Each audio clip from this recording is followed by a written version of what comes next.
story time. Another day, another story. But before ngiqala story, ngingathanda ukuthi kuwe ndiyabulela kakhulu guys siku 10k subscribers. Of over 10k subscribers. I can't believe like the channel is growing so well because of wena usaloko ubuya kule channel uzobukela lezi story, uya subscribe, uya comment, i-channel iyakhula every day. Ngingathanda ukuthi enkosi kuwe ukungixhasa, enkosi kuwe ngoqhubeka ukumamela izistory zami and also believing in me that istory sakho xa unibhalele ngizokwazi usideliver ngalendlela ufuna ngayo. So ndiyabulela kakhulu mntase ngenhliziyo yami yonke. And when if you are ukunibona igama lami ngAmela Dlova, I do sometimes on TikTok and also here on YouTube I do story times. And if ethanda uyibona apha na ufuna ukuva more of this story, ufuna uyibona lezi story baziphelela laphi, make sure you subscribe on this channel so that every time the poster ukwazi ukuzibona istory, like njalo uke nezinye video, hit that notification bell so that every time poster sikhala story kuwe, yabo. So ke guys, nasi story sanamhlanje ibhalelwe ngumuntu uthi xa esethi umzali kuwe sokulala emzini mamele ngoba imizi ngemizi nezinto zayenzayo ezi private esingazaziyo. Suthemba ichomi uzixelela ba futhi yake guys wesithi wami umzali mangingathemba ichomi ndifuna ulala esichomini andizazi ndizenziwa emizini yabantu ebusuku.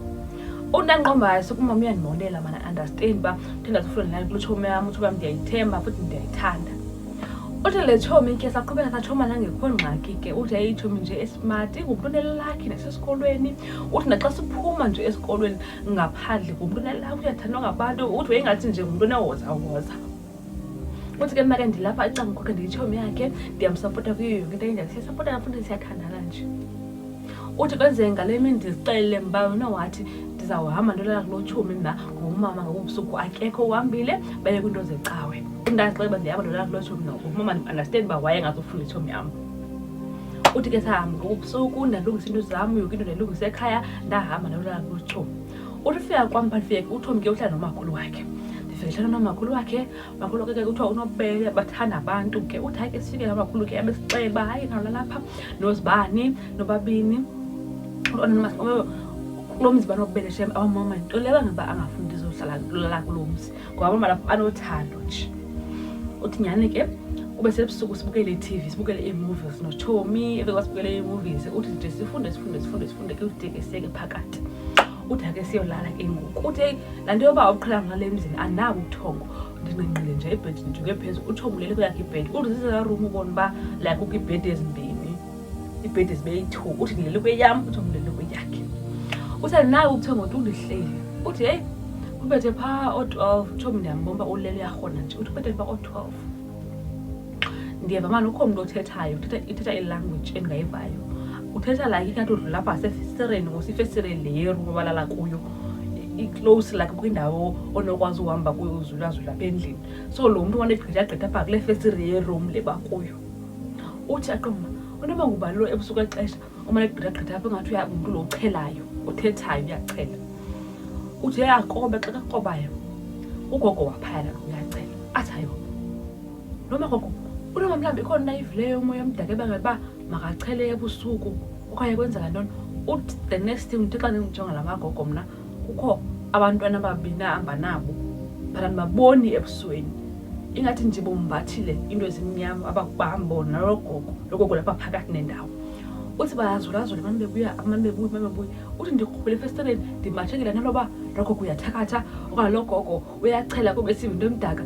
Uthi hey the next thing ndiqanisa ndiyajoba izinto ahamba nazo ziyi2 bajikile wo bajoke kumnde ababona ebusweni.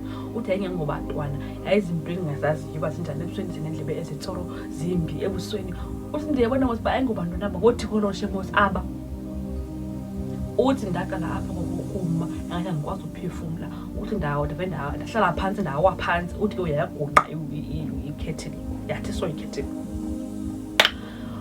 Uthi caba ugogo wabantu undibonile ke ngoku kunqisa ikhetini wami ngoba ndongena eminyango ndava umnyango ukhala. Qoma noma ndithi ndaphakama la abantu ngathi try bedini ndasezunoleleyo. Uthi imagine ngizigqumile ubile uthe mfo kuyoyika. ngoba uyapretend ngathi ulele but awulelanga.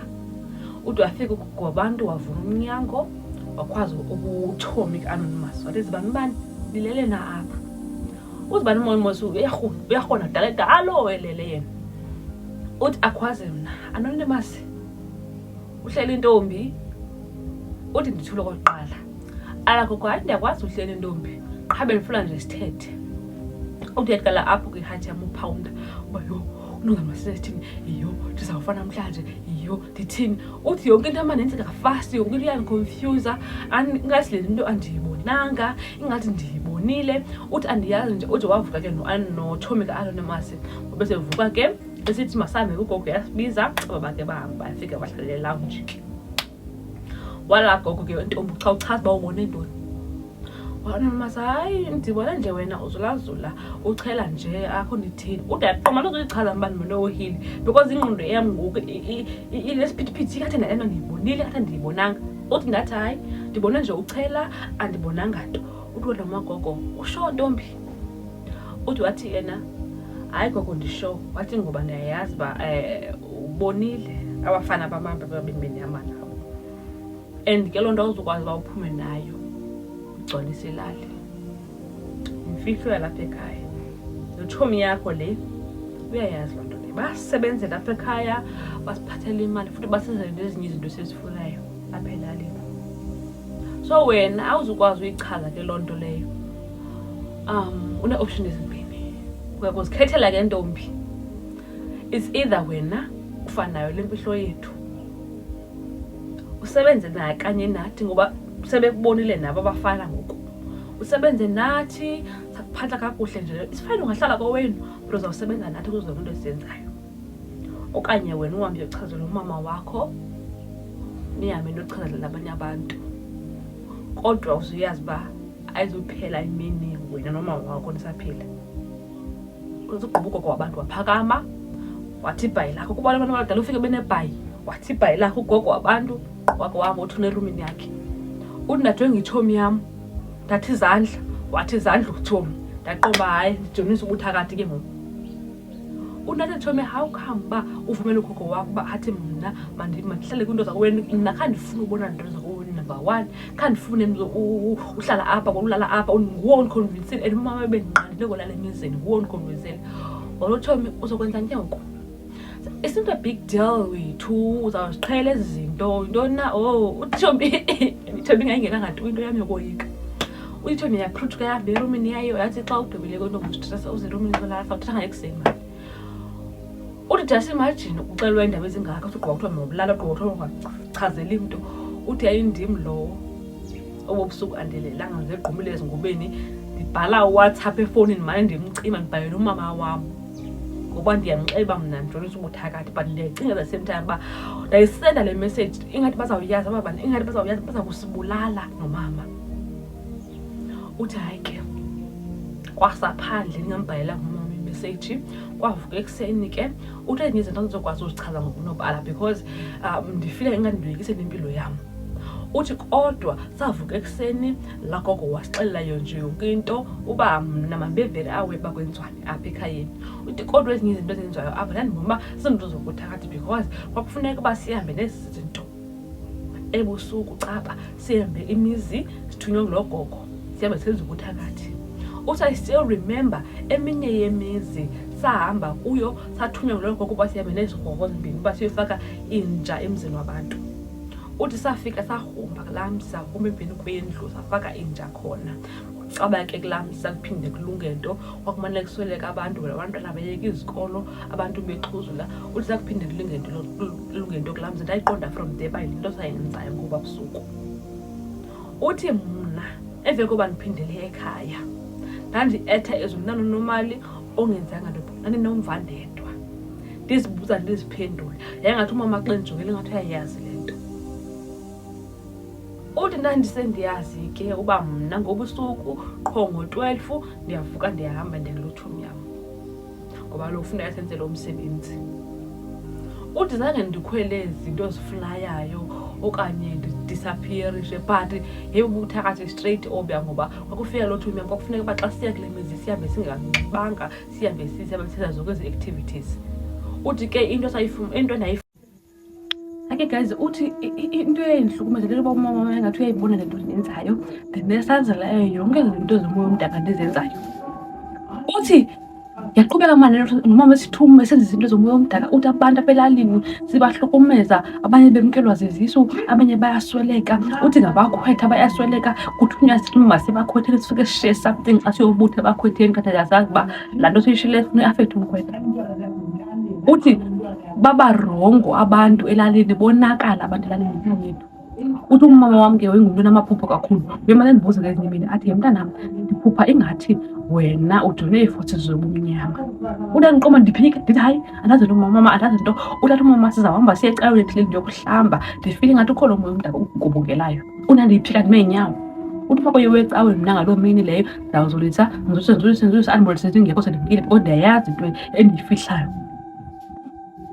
Uthi pho mna ndiyazi uba yavela le nto ndiza kuyibuza umama wam futhi nam ndizawuhamba emhlabeni futhi andifuni ndiyenzeke loo nto leyo. Ndiyayazi into endiyenzayo ibirongo. Uthi ndavela ndabasmart esikolweni, ingqondo yam ifasti, ingqondo yam isebenza. Uthi yonke into ntlahla ntoni zisondela kum ngenxa yale msebenzi siwenzayo. Sasifumana loo reward qha kodwa iifemeli zabantu ziyaphela zithi. Uthi ngumlakahloko okhunye umntana owayeza koluka wasixelela kakuhle nje laa mama wathi laa ntana uzokoluka uzibani ndifuna umthatha azosebenzela apha, ndifuna kuzojoyina ngamabhozi wam mabini apha ozosebenzela. Uthi nje sahamba saye ebakhwetheni balaa mntana emini siyobutha nje, safika njengesiqhelo njengabantombazana eyobutha ebakhwetheni. Uthi safika sahlala sangena, ngowethu ungena uthi sayishiya nje into sayigumbela nje umkhwetha akayibona apha ebhomeni phakathi. Uthi saphuma sagoduka, uthi umaya kwaba ndaya ekhaya. Uthi kwazayo kwasaseni nje sekuthiwa umfana utshene ebhoma uphelile akekho. Usabe siyathi umoya wakhe umakhulu ke uthathile. Uthi ndiyazazi izinto sizenzileyo zirongo kakhulu. Uthi ngoku ndaye ndaphuma esikolweni but sasiqhubekeke siye eyunivesithi but le nto iyanditya mani le nto lo makhulu sasenzise izinto endifuna ukuziyeka ezi zinto. Andinoba umama wam ndimxelele once and for all sibone uba siyafana okanye siyofuna uncedo ngoba ndiyafila ingathi nomagogo uyandiqhatha xa ndisawufa ngoba ndifuna uphuma kule mimoya omdaka. Uthi ndona nje kulala kutshomi ndabona into zaphayana nam sendisebenzela bona ngoku. Uthi ndatshintsha nangompela ondingamaziyo ndayeka icawe ebeyihanjwa ekhaya ndangulo mntu ndinguye ngoku nentliziyo embi. Uthi ukuthakathi kwenziwe nentliziyo embi. Uthi mna nentliziyo embi nentliziyo yomona oba into zabantu. Uthi ingathi into uba ndiyifumana ingathi ndifuna ukubonisa uba ndakwenza ntoni because ndingalaa ntliziyo imdaka. Uthi xa sewusebenza ngemimoya emdaka kakhulu iye ihlale kuwe entliziyweni ikuvale intliziyo. Uthi kubi empilweni yam. Uthi uyenzile guys, uyenza yonke le nto yenza ezinye izinto akakwazi akungixelela because caba secretive ke usixelele please. Khawukhomenta uchaze uba udinga ntoni ngasesigiga phakathi ntombazana and if ufuna ukuva ezinye izitori nawe send ezi story, make sure you subscribe on this channel so that every time post ukwazi uzibona istory. I can't wait to see you next time.